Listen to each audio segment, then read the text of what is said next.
नमस्कार भक्तों, हिंदी मंजूषा चैनल पर आपका स्वागत है।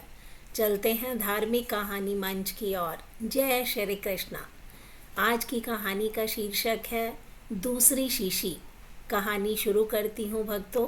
राजस्थान के जैसलमेर में भगवान श्री कृष्ण के एक दयालु भक्त रहा करते थे, जिनका नाम था रमेश चंद्र। उनकी दवाइयों की दुकान थी। दुकान में भगवान श्री कृष्ण की छोटी सी तस्वीर एक कोने में लगा रखी थी। वे जब भी दुकान खोलते, साफ सफाई के बाद हाथ धोकर नित्य भगवान जी की तस्वीर को साफ करते, बड़ी श्रद्धा से धूप दीप इत्यादि दिखाते। उनका एक पुत्र था जिसका नाम था राकेश, जो अपनी पढ़ाई पूरी करके उनके साथ दुकान पर बैठा करता। पिताजी को ये सब करते देखता। नए ज़माने का पढ़ा लिखा नवयुवक था, लिहाजा अपने पिता को समझाता कि भगवान वगैरह कुछ नहीं होते, सब मन का वहम है। शास्त्र कहते हैं कि सूर्य अपने रथ पर ब्रह्मांड का चक्कर लगाता है। जब भी विज्ञान ने भी सिद्ध कर दिया कि पृथ्वी सूर्य का चक्कर लगाती है, इस तरह से रोज़ विज्ञान के नए नए उदाहरण देता, यह बताने के लिए कि ईश्वर नहीं है। पिताजी को उसकी स्नेह भरी दृष्टि से देखते मुस्कुरा कर रह जाते। वे इस विषय पर तर्क वितर्क नहीं करते थे। समय बीतता गया। राजेश जी बूढ़े हो गए। शायद वे जान गए थे कि उनका अंतिम समय निकट आ गया है। एक दिन उन्होंने अपने बेटे से कहा, बेटा, तुम ईश्वर जी को मानो या ना मानो, मेरे लिए ये भी बहुत है कि तुम मेहनती, दयालु और सच्चे इंसान हो, परंतु क्या तुम मेरा एक कहना मानोगे? बेटे ने कहा, कहिए ना पिताजी, ज़रूर मानूंगा।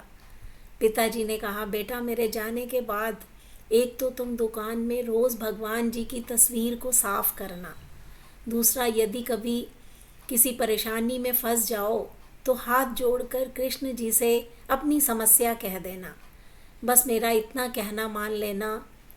पुत्र ने भी पिता के कहने पर स्वीकृति भर दी।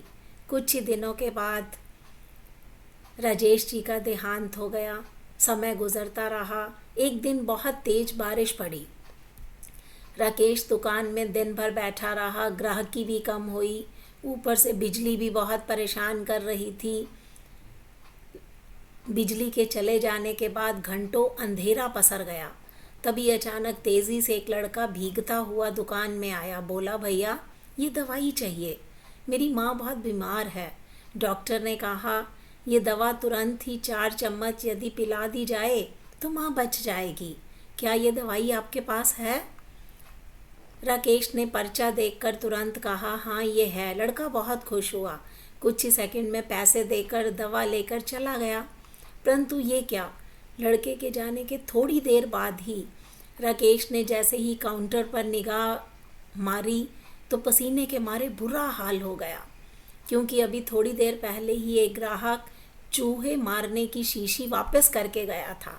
लाइट न होने की वजह से राकेश ने शीशी काउंटर पर ही रख दी। लाइट आने पर वापस सही जगह पर रख देगा, पर जो लड़का दवाई लेने आया था वो दवाई की शीशी की जगह चूहे मारने की दवाई ले गया। लड़का पढ़ा लिखा भी नहीं लग रहा था। हे भगवान, अनायास ही राकेश के मुंह से निकला, ये तो अनर्थ हो गया। तभी उसे पिताजी की बात याद आई। तुरंत हाथ जोड़कर भगवान की तस्वीर के आगे दुखी मन से प्रार्थना करने लगा, हे प्रभु जी, पिताजी हमेशा कहते थे कि आप हैं, यदि आप सचमुच हैं तो आज ये अनहोनी होने से बचा लीजिए। एक माँ को उसके बेटे द्वारा जहर मत पीने दीजिए, प्रभु जी मत पीने दीजिए।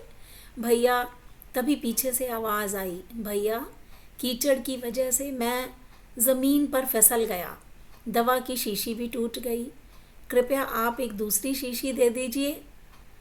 भगवान जी की मनमोहक मुस्कान से भरी तस्वीर को देखकर राकेश की आंखों से झरझर आंसू बह निकले।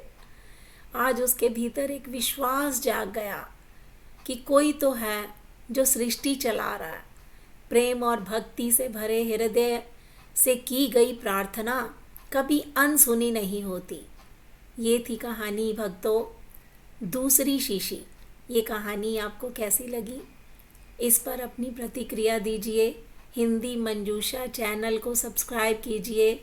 मिलते हैं अगली वीडियो में, तब तक के लिए जय श्री कृष्ण।